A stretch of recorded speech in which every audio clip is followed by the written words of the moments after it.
성처럼 우리 옛날에 나의 죽기 전의 모습, 그걸 옛 자아라고 부르는데, 그것이 자꾸 우리를 본성대로 우리를 끌고 가려고 해서 이 불균형 상태에 있기 때문에 우리가 예수를 믿는 게 맞나?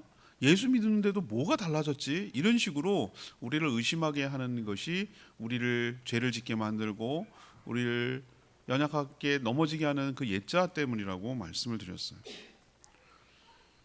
우리는 날마다 죽노라라고는 사도 바울의 말이 무슨 뜻인지 여러분 좀 이해하셔야 돼요. 우리는 이렇게 본성대로 살고 자기 멋대로 살고 여전히 구원받았음에도 예수님을 믿음에도 불구하고 여전히 내가 주인 노릇하고 살아가려는 그 옛자를 매일매일 십자가에 못 박아 죽을 때, 나를 죽일 때, 그때 비로소 내 안에 예수가 사셔서 내가 아닌 내 안에 계신 예수께서 내 삶을 인도하고 주도하고 이끌어 주실 줄로 믿습니다.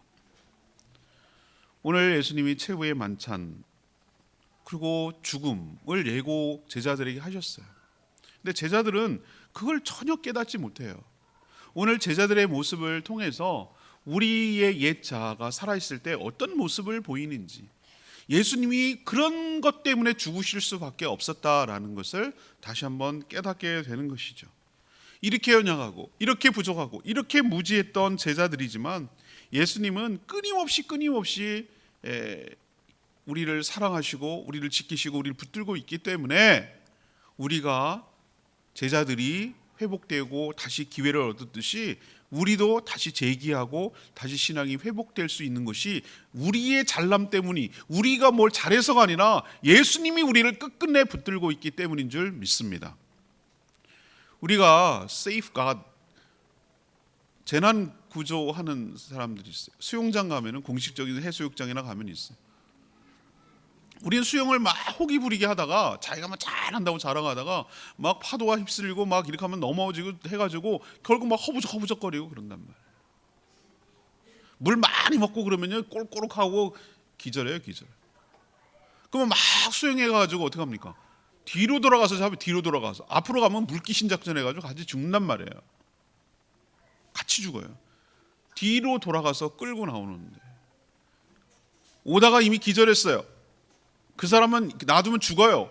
그런데 그 사람이 살 수 있는 것은 그 사람은 손을 놔버렸어요. 처음에는 붙들었지만 그것마저도 놓았을 때 그래도 살 수 있는 것은 그 안전요원이 붙들고 끌고 나오기 때문에 살 수가 있는 것이에요.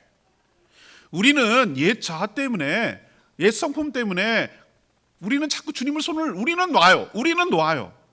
우리는 연약해서 자꾸 놔요. 그런데 우리가 여전히 구원이 완성되고 구원할 수 있는 것은, 받을 수 있는 것은 우리는 놓을 수 있지만, 우리는 때로는 놓을 수 있지만 주님이 우리를 붙들고 가기 때문인 줄로 믿습니다.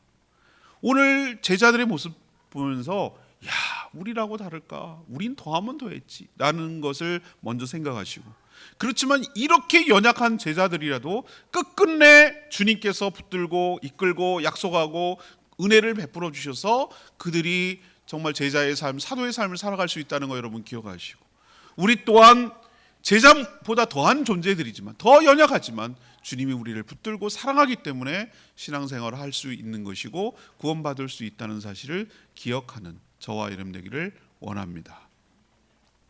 자, 그러면 제자들이 얼마나 철딱서니도 없고 신앙도 없고 믿음도 없고 무지하고 연약한지를 하나하나 보여주고 주님은 어떻게 하셨는지를 깨닫게 하기를 원합니다. 먼저는 예수님께서 제자들에게 섬기는 자가 큰 자라는 것을 가르쳐 주셨습니다.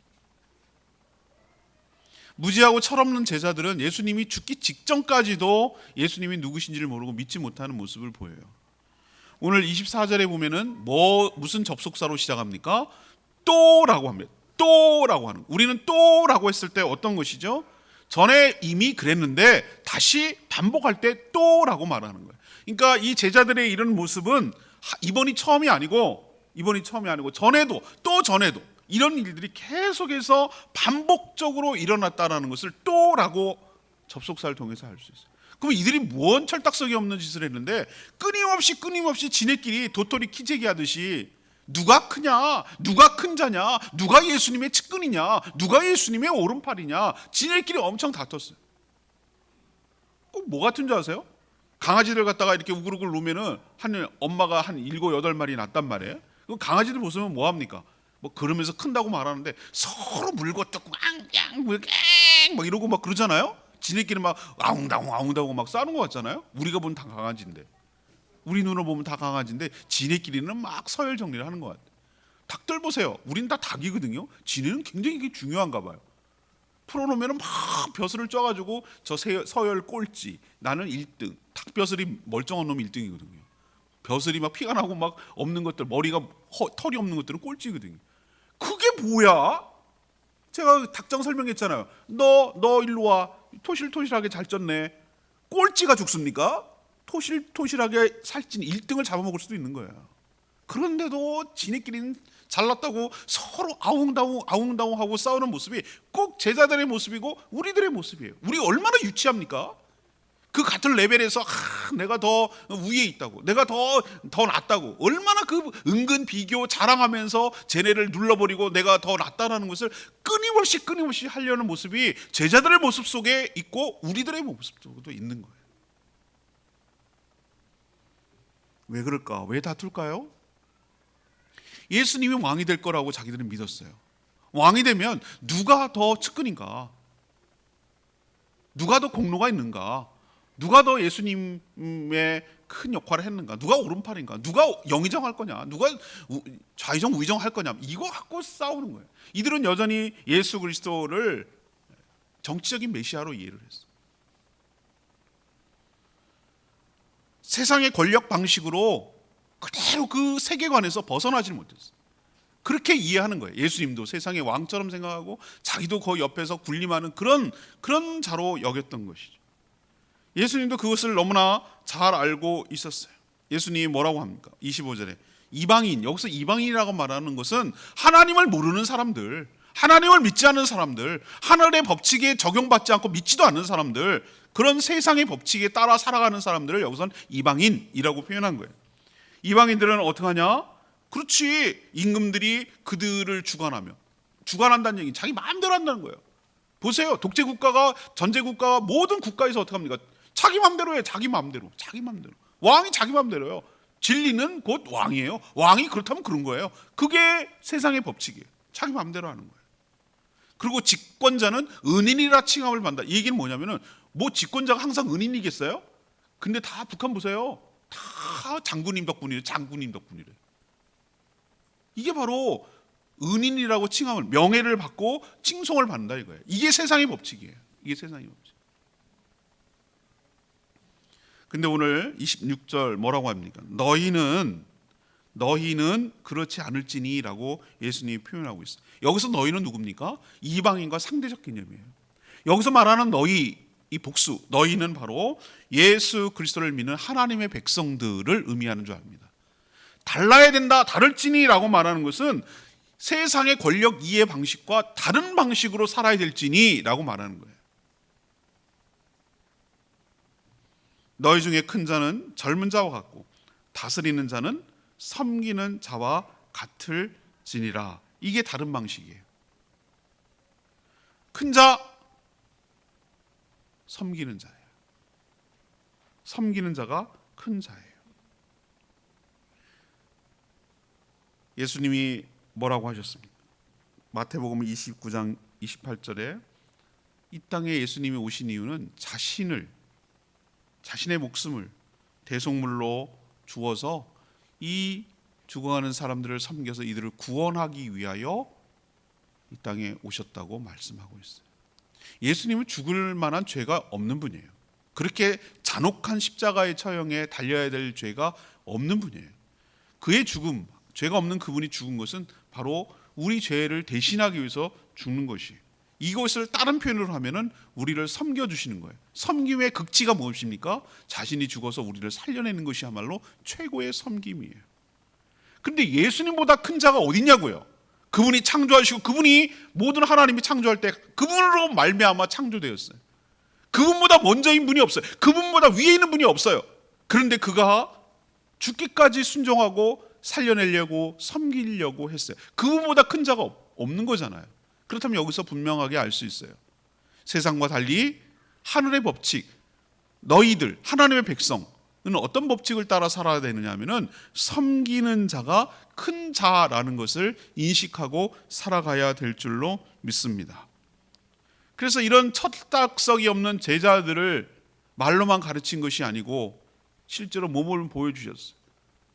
오늘 누가복음에는 안 나오지만 다른 데는 소위 세족식 세레모니까지 화시켜가지고 이것을 성내에 집어넣어야 됩니다라고까지 말하는 사람들인데 그건 좀 오버한 것 같고, 예수님이 어떻게 했어요? 종들처럼, 종의 모습처럼 허리에 수건을 동이고 물을 떠다가 제자들, 요즘 샌들처럼 신발을 신고 다니기 때문에 요즘 신발이랑 전혀 달라요. 얼마나 발이 더럽고 그렇게 했어요. 그 발을 일일이 다 씻겨주시고 수건으로 닦아주셨어요. 베드로가 무슨 소리입니다, 안 됩니다, 내 발은 못 씁니다. 그러니까 뭐라고 그랬어요?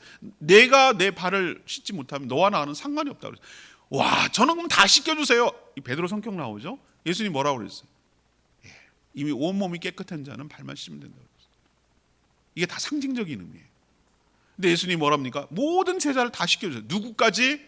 자기 은 30에 팔아 넘긴 이미 계약이 끝난 가룟 유다의 발까지 씻겨주셨어요. 그러면서 하시는 말씀이 있어요. 여기도 똑같이 적용하시는 이 말씀 그대로 적용한 거예요. 세상에는 누가 발을 씻기냐? 종이 발을 씻기지. 낮은 사람이 발을 씻겨요. 이게 세상의 법칙. 지금 이 법칙은 지금까지 한 번도 변함이 없어요. 호텔에서 누가 문을 열어줍니까? 낮은 사람이 문을 열어줍니다. 누가 좌석에 의자를 빼줍니까? 낮은 사람이 빼줍니다. 누가 서빙을 합니까? 낮은 사람이 뺀다고 항상 인식하고 살아가는 거예요. 낮은 사람이 섬기는 걸로 여기, 이게 세상의 법칙이에요. 그런데 너희는 달라야 될지니라고 말하는 거예요. 높은 사람이 섬기는 자예요. 이게 세상과 다른 법칙이에요. 그래서 발을 씻겨주심으로 본을 보여서, 몸으로 본을 보이셔서 그들에게 섬기는 자로 살 것을 촉구하며 가르쳐주고 있는 줄로 압니다. 사랑하는 여러분, 우리는 주님보다 높은 자 같고 주님보다 완벽한 인간이 없습니다. 예수님은 인간이고 하나님이시고 동시에 인간이기 때문에 그보다 퍼펙트한 인간이 없어요.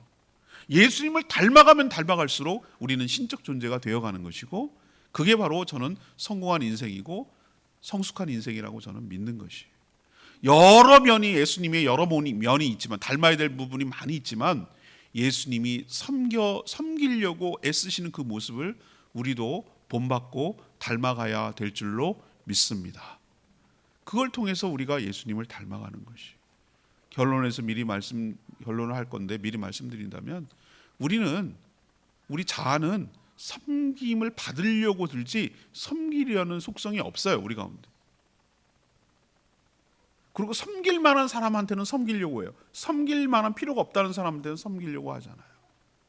그런데 예수님을 우리가 닮아가려면 뭘 배워야 되냐면은, 섬길 만한 사람이 섬기는 건 세상이 다 그렇게 해요.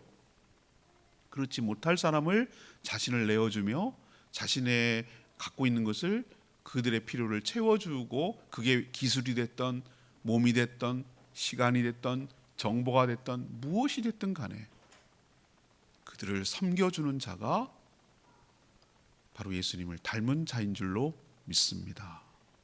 제가 가정교회를 하게 된 여러 가지가 이유가 있어요. 여러 가지 이것을 목회 철학으로 모토로 나가야 됐다고 생각한 거죠. 어디에 제가 감동을 받았냐면은, 저분이 도저히 섬길 만한 분이 아닌데, 세상적으로 나가면 소위 정말 잘 나가는 분이에요. 그분이 자기를 낮추고 그걸 가리고 겸손하게 가장 정말 아랫사람들이 할 것 같던 일들을 잘 섬기는 모습에 제가 감동을 받았어요. 세계적으로 다국적 기업에 있는 분이에요. 거기는 다국적 기업 회장 밑에 여러 가지 부회장이, 그냥 명칭만 부회장이 주는 게 아니라 우리도 전무이사가 다 파트가 자기 할 일이 있잖아요. 유명한 일화가 있어요. 그분이 뭐라고 그랬냐면은, 자기는 뭐를 위해서 존재하냐면 다른 사람을 성공시켜 주는 것이 자기의 잡, 자기의 포지션, 자기가 하는 일이래요. 어느 해외 지사, 어느 해외에 누가 있다 그러면 저 사람이 반드시 저 일을 성공할 수 있도록 그것이 무엇이든 간에 정보도 제공하고 인맥도 제공하고 필요한 자원도 제공하고 여러 가지 모든 것들을 다 서포트 해가지고 그 사람이 성공할 수밖에 없도록, 잘 될 수밖에 없도록 그렇게 자기가 최선을 다해서 섬기는 것이 자신의 일인데, 그걸 진심을 다해서 해주는 거예요. 그러니까 그 사람이 그 유명한 세계적인 유명한 한국인인데 올라가서 부회장까지 올라간 거예요. 전 거기에 감동됩니다. 그래서 제가 도전을 받는 거예요. 그때 저의 그것이 바뀌었어요. 저의 인생은 이제부터는 남을 섬기는 자로 살겠다고 작정을 했어요. 나를 필요로 하는 사람들에게 자신을 내어주는 일을 하며 살겠다고 제가 작정을 했어요. 그래서 뭔가를 요청하거나 나에게 필요를 요청하거나 기꺼이 자신을 내어줍니다. 그게 물질이 됐든 그게 정보가 됐든 뭐가 됐든 간에 내가 할 수 있는 일을 최선을 다해서 그를 섬겨주는 것이 결코 낮은 자가 아니라 결코 부족하고 찌질한 자가 아니라 그 사람이야말로 예수님을 닮아가는 사람인 것을 여러분 기억하시기를 바랍니다. 이방인은 그럴지라도 너희는 그렇지 않아야 할지니, 이 말씀 꼭 명심하시고 섬김을 통해 주님을 닮아가는 저와 여러분 되기를 소망합니다. 섬기는 자가 큰 자입니다. 이게 하늘의 법칙입니다. 두 번째, 철딱선이 없는 제자들, 자아가 죽지 않은 제자들이 두 번째 모습인데, 이런 제자를 향해서 예수님과 함께 다스리는 권세를 주시겠다고 오늘 말씀하고 계세요. 그럼 우리는 늘 하인처럼 종처럼 늘 낮아져서 섬기는 자로 계속 살아가야 되는 것인가? 그렇지 않아요. 하나님은 다 계획이 있다니까요. 우리 그 기생충에서 그러잖아요. 송강호 씨가 대사할 때, 아, 너는 다 계획이 있구나, 이렇게 얘기하잖아요, 아들한테. 하나님은 다 계획이 있어요. 우리가 막 그러지 않아도 돼요. 하나님 우리를 존귀하게 여기신다니까요. 우리를 사랑하신다니까요. 하나님 다 계획이 있어요. 그 계획을 지금 오늘 예수님이 말씀하시는 거예요. 오늘 28절에 뭐라고 그러죠? 너희는, 이 제자들을 말하는 거예요. 너희는 나의 모든 시험 중에 항상 나와 함께한 자들인즉. 이 굉장히 중요한 말씀입니다. 너희를 규정할 때 제자들을 누구로 규정합니까? 시험 받을 때, 예수님 시험 받는 게 여러 가지 환난과 어려움이 있을 때 그때 배신하지 않고 항상 그때도 떠나지 않고 항상 나와 함께한 자들이 바로 너희 제자들이야. 이게 진짜 제자들이라는 뜻이에요. 동고동락하고 좋을 때만 헤헤거리고 좋을 때 뭔가 얻을 게 있고 내가 빼올 게 있고 뭔가 얻을 게 있을 때만 아 좋다고 우리는 적용해 볼까요? 내가 뭔가 얻을 게 있으니까 예수 믿고 교회 나오고 이렇게 하다가 나한테 뭔가 손해되는 것 같고 나한테 자꾸 뺏기는 것 같고 내가 손해나는 것 같으면 에이, 이런 사람은 제자가 아니에요. 항상이라는 표현을 쓰세요. 항상. 힘들고 어렵고 예수님이 불리하고 예수님이 쫓겨가고 예수님이 십자가 죽고 이렇게 나한테 뭔가 기대할 것이 없을 때, 아리마대 요셉처럼 아무것도 기대할 것이 없을 때, 그때도 항상 똑같이 그렇게 주님과 동행하면서 주님의 시험을 함께 견디면서 환난을 동고동락하면서 했던 그 사람이 진짜 제자란 말이에요. 그 사람을 향해서 주님께서 뭐라고 정말 엄청난 축복을 약속해 주시잖아요. 하나님 나라를 너희한테 위임하겠대. 와, 이건 여러분이 뭐 그런가? 뭐 이렇게 생각할지 모르지만 이게 엄청난 축복이에요. 그러면서 하시는 말씀이 뭐라고 했습니까? 하나님께서 자신에게 모든 권한을 뭐 했다고요? 맡기셨다 그랬어요. 위임했다는 얘기. 맡겼다. 위임했다. 그런 것처럼 나도 모든 권한을 위임받았으니 나도 그 권한을 너희에게 뭐 하겠다?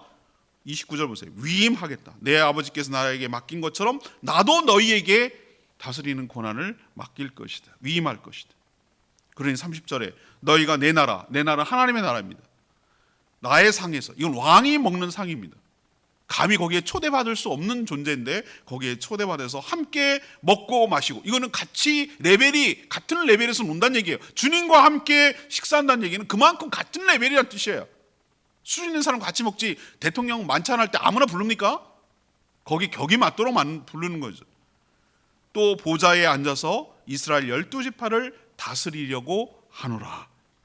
이 얘기는 너희들을 존귀하게 높여주시고 위임하고 다스리는 권세를 주시겠다는 얘기예요. 이 얘기를 왜 제자들에게 합니까? 제발 좀 싸우지 마. 제발 좀 다투지 마라. 제발 좀 더 높아지려고 길을 쓰지 마라. 남 눌러가지고 이겨야 그 사람을 쓰는 게 아니야. 그게 아니고 경쟁에서 이겨야 1등이 되어야 다른 사람 다 제치고 얘 죽이고 얘 없애고 얘 죽이고 그래야 내가 1등이 되고 모든 권한을 독차지하는 그런 건 세상의 법칙이야. 너희는 달라야 된다. 환난과 어려움 중에도 그 시험, 예수님 때문에 받는 여러 가지 어려움과 시험을 꿋꿋하게 믿음으로 인내하며 주님과 동행할 때 주님께서 때가 되면 이렇게 존귀하게 높여주시고 또 하나님 나라의 모든 권한을 주시고 하나님 나라에서 여러 다스리는 권세를 주실 줄로 믿습니다. 여러분 야고보서에서 분명히 뭐라고 그랬어요? 겸손하라고 그랬어요. 때가 되면 하나님께서 높여주신다고 그랬어요.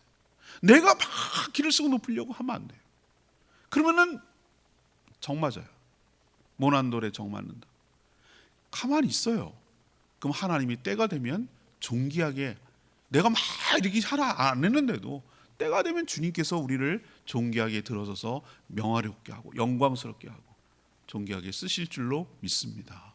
이게 바로 세상과 다른 법칙이에요. 우리도 이것을 늘 기억하고 주님 배신하지 않고 모든 환난과 시험을 주님과 함께 동행하며 승리하는 저와 여러분 되기를 소망합니다. 마지막 세 번째는 뭐냐? 우리의 믿음을 위해서 중보하신다는 거예요. 베드로가 어디든지 시험과 환난을 겪으면서 주님과 동행하면은 하늘의 권한을 위임한다는 얘기를 듣고 또 잘난 척하고 오버하는 거예요. 이게 바로 내가 큰 자야, 내가 1등이야, 내가 수제자야 라는 걸 드러내는 거거든요. 이 베드로가 대표적으로 하는 거잖아요. 이 마음이 진심이기도 했지만 자기는 다른 제자들이 가만히 있는 동안에 선수치고 나오는 거예요. 뭐라고 합니까? 주여, 제가 33절 주님과 함께 옥에도 가고 그리고 죽는 데도 가고 내가 이미 각오했습니다. 막 이러면서 자기의 의지와 결심을 막 과시하듯이 주님도 들으란 얘기도 있지만 사실은 다른 제자들, 다른 것들 들으라고 하는 얘기예요. 내가 이 정도야. 나는 죽을 때까지도 같이 갈 거야. 그 바로 앞에 예수님 뭐라고 그랬습니까?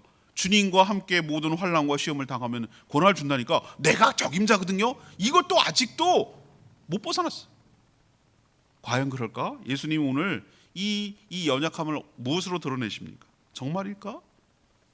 오늘 예수님이 34절에 베드로야, 내가 너한테 말하는데 멀리 갈 것도 없어. 몇 시간 뒤, 오늘이야 바로 오늘, 투데이, 오늘 밤 닭 울기 전에 내가 3번이나 나를 부인하리라 라고 예고했어요. 그리고 우리는 다 알고 있어요. 3번 진짜로 예수님과 저주하면서까지 예수님을 부인했어요. 3번째 부인할 때 제가 기도 시간에 말씀드렸죠. 예수님이 딱 베드로를 돌아보셨어요. 베드로의 눈과 예수님의 시선이 딱 마주쳤어요. 그때 닭이 울었어요. 그때 비로소 이 말씀이 생각나가지고 밖으로 나가서 베드로가 심히 통곡하며 울었다고 그랬어요. 여러분 신앙생활을 우리 의지로 합니까? 막 우리가 막 각오하고 막 열심히 해야 되겠다 막 이렇게 됩니까? 그게 아니라는 것을 베드로의 모습 속에서 정확하게 우리는 그런 위인이 못 돼요. 우리는 의지박약해. 우리는 막 결심하고 막 한다고 굳은겨하고 이렇게 한다고 되는 게 아니에요. 그럼에도 불구하고 우리를 포기하지 않고 우리가 낙오하지 않고 우리가 다시 쓰는 이유는 주님의 기도 때문인 줄 믿습니다. 우리를 위한 주님의 기도 때문인 줄 믿습니다. 오늘 뭐라고 그랬어요? 31절 시몬아 시몬아, 이게 본명이에요.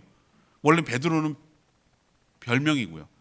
돌아, 반서가 이렇게 말하지만 이 돌멩이야 이런 뜻도 되거든요. 반서 페트라가 바로 돌이란 뜻이거든요.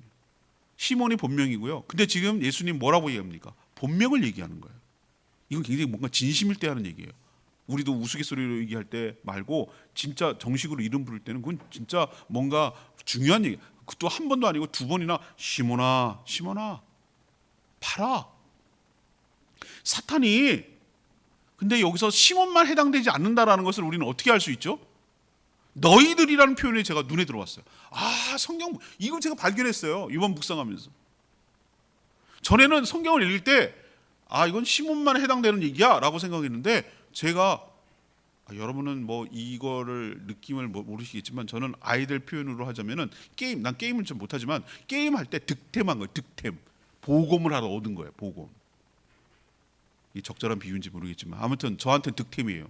뭐냐면은 안 보이던 게 보인단 말이에요. 그게 얼마나 기쁜지 몰라요. 저로서는 하나하나 단어와 의미와 그것이 얼마나 확대되는 시야를 확 넓혀주는 거야. 아, 이거는 시몬 베드로 개인만 해당되는 것이 아니라 이건 베드로한테 얘기했지만 사실은 전체를 다 향해서 하나님 주님께서 그렇게 하셨구나. 베드로만을 위해서 기도하는 것이 아니라 모든 제자들 곧 확대되면 우리를 위해서도 지금 기도하시겠구나. 그래서 우리가 사는구나. 사단은 우리를 밀가부르, 밀 아시죠? 옛날에 체질할 때 까부는 거예요. 이렇게 탈랑탈랑 흔들어, 우리를 흔들어. 계속 우리를 요구해. 사단은 우리를 계속 넘어지게 하려고 우리는 밀가부르 한단 말이에요. 얼마나 우리를 갖다 충동질하는지 몰라요. 자존심 건드리고 기분 상하게 하고 막 무슨 두렵게 만들고 압박하고 우울하게 만들고 뭔가 난 뒤처진 것 같게 만들고, 사단이 쓸 수 있는 감정의 여러 가지 기복들과 여러 가지 어려움들은 다양하게 많아요. 밀가부르들 만큼 횟수도 굉장히 많아요. 우리를 넘어뜨리게 하려고 길을 쓴단 말이에요. 요구한단 말이에요. 우리를 나한테 넘기라고. 얼마나 많이 우리가 유혹을 당합니까? 남들이 조금만 더 치고 나가면 뭔가 불안하고 시기 질투가 막 생겨나잖아요.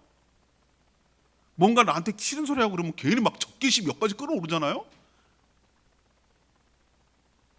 나한테 조금만 뭔가 박탈하는 것 같은 비교의식이 열등감이 막 생기고, 내가 조금 뭔가 잘하면 우쭐우쭐거리고 세상 다 가진 것처럼 얼마나 우월감 속에 살아가니, 우리가 얼마나 롤러코스터를 타고 우리가 살아갑니까? 얼마나 사단의 틈을 많이 줍니까? 사단이 개입할 수 있는 여지를 얼마나 많이 줍니까? 이게 밀가부로 타는 거예요. 알고 보면은 우리를 넘어뜨리려고, 우리를 시험에서 신앙에서 이탈시키려고 시험 들게 해가지고 얼마나 많이 우리를 까부르는지 몰라요. 이렇게 많은 수없는 공격이 들어옴에도 불구하고 우리가 그나마 유지되고 있는 것은 우리가 잘나서 똑똑해서 의지가 강해서 그게 아니고, 그렇게 요구하지만 32절 보세요. 그렇지만 내가 너를 위하여 너의 믿음이 떨어지지 않기를 기도하였노니. 누가 누구를 위해서 기도해 주는 거예요? 예수님께서 밀가부르 유혹과 시험과 어려움을 당하는 베드로를 향해서 계속해서 믿음이 떨어지지 않기를 기도했기 때문에 내가 현상 유지하고 살아가는 줄로 믿습니다. 중보기도 덕분이란 말이에요. 그러면 지금은 주님은 우리를 위해서 기도 안 하나? 베드로만 위해서 기도는 아니죠. 주님은 지금도 하나님 하늘에 승천하셔서 하나님 우편에서 우리를 위하여 대신 중보 기도하고 계신 줄 믿습니다. 주님 다시 오시는 그날까지 지금 예수님의 가장 중요한 사역은 우리를 위하여 믿음이 떨어지지 않기를, 우리의 믿음이 떨어지지 않기를, 사단의 시험에 넘어가지 않기를 끊임없이 기도하기 때문에 우리가 현상 유지하고 또 다시 회복할 수 있는 길이 열리는 줄로 믿습니다. 다시 회복할 수 있는 길이 뭐예요? 너는 돌이킨다는 얘기는 네가 시험에 떨어질 거야. 네가 유혹을 받을 거야. 네가 나를 3번이나 부인할 거야. 내가 알지만 내가 너를 포기하지 않는다. 내가 너를 포기하지 않으니까 너도 너를 포기하지 마. 나는 원래 그런 놈이에요. 난 틀렸어요. 난 안 돼요. 난 예수 믿을 사람이 아닌가 봐요. 그렇게 너를 포기하지 마. 내가 너를 포기하지 않고 붙들고 있다. 아까 세이프 가드 얘기했잖아요. 내가 너를 붙들고 있다. 너 분명히 실족하고 넘어질 수 있어. 그렇지만 돌이키라는 거예요. 돌이킨 후에. 이게 중요해. 돌이킨 후에. 회개는 돌이키는 거예요. 내가 그럴 수 있다는 거 알아요. 그렇지만 내가 연약함이, 그렇지만 나를 붙들고 계시는 주님의 은혜와 사랑 때문에 다시 돌이켜서 형제를 굳게 하라. 이 얘기는 다른 형제들을 섬기고 너처럼 믿음이 연약한 자를 더 단단하게 세워지도록 힘쓰는 일에 네가 일을 해라. 사역해라. 쓰임 받아라. 내가 너 포기하지 않을게. 이 주님의 은혜 때문에 우리가 다시 회복하고 다시 사역하고 다시 주의 일을 할 수 있게 되는 줄 믿습니다. 로마서 8장에 있는 말씀대로 하나님의 사랑에서 끊을 것은 아무것도 없습니다. 그게 뭐가 됐든 간에 하나님의 사랑을 우리를 끊어낼 수 없다라고 분명하게 얘기했어요. 그 이유는 바로 우리를 위하여 간구하시는 주님 기도 덕분인 것 여러분 기억하시고, 그 사랑 안에서 다시 회복하며 주님 주신 사명 돌이켜서 주님 주신 사명 잘 감당하는 저와 여러분 되기를 소망합니다. 오늘 제가 제자들 얘기하면서 제목을 뭐라고 했습니까? 우리라고 다를까? 우리라고 다를까? 우린 더하면 더했지. 제자들도 저 정도인데 우리라고 다를까? 그렇지만 제자들을 다시 사랑하셔서 다시 회복시켜 주시는 주님의 사랑 때문에 저들이 버틴 것처럼 우리를 여전히 제자들과 똑같이 동일하게 사랑하시는 주님의 사랑 때문에 우리도 연약하고 부족하지만 다시 일어설 수 있고 회복할 수 있고 사명 감당할 수 있고 천국에서 주님과 함께 다스리는 존귀한 자가 될 줄로 믿습니다. 기억하십시다. 섬기는 자가 하늘에서는 큰 자입니다. 왜 그럴까요? 섬길 수 있는 마음이 있다는 것, 섬길 수 있는 능력이 있다는 것. 섬기는 것은 아무나 하는 것이 아닙니다. 주님을 닮아야만, 하늘의 법칙을 아는 사람만이 이 일을 할 수 있습니다. 세상은 섬기는 자를 우습게 여기고 깔보고 함부로 하고 갑질을 합니다.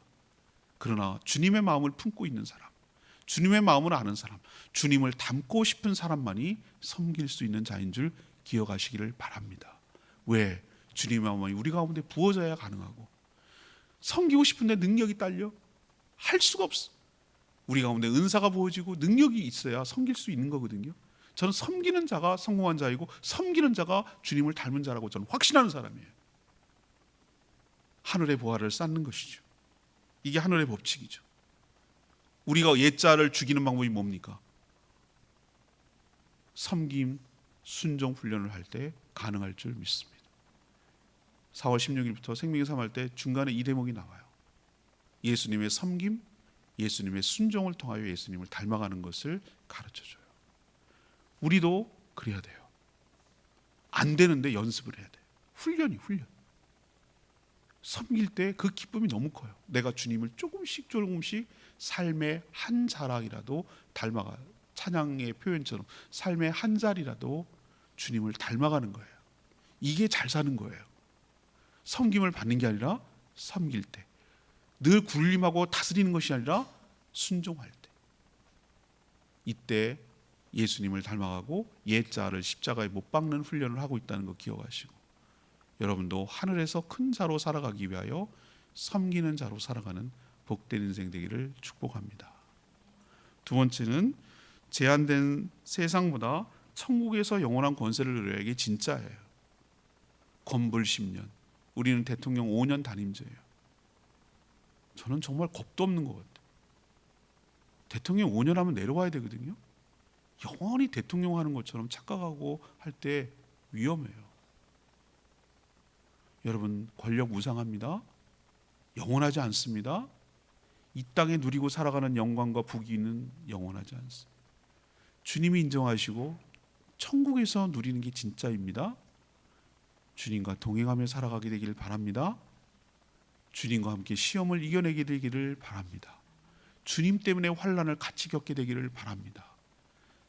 조폭들도 의리를 지키는데 주님과 함께 신앙의 의리를 지키시고 믿음의 정절을 지키시고 무슨 일이 있든지 주님 저버리지 아니하고 항상 주님과 동행하며 주님을 따를 때 우리를 존귀하게 높여주시고 존귀하게 사용하여 주실 줄 믿습니다.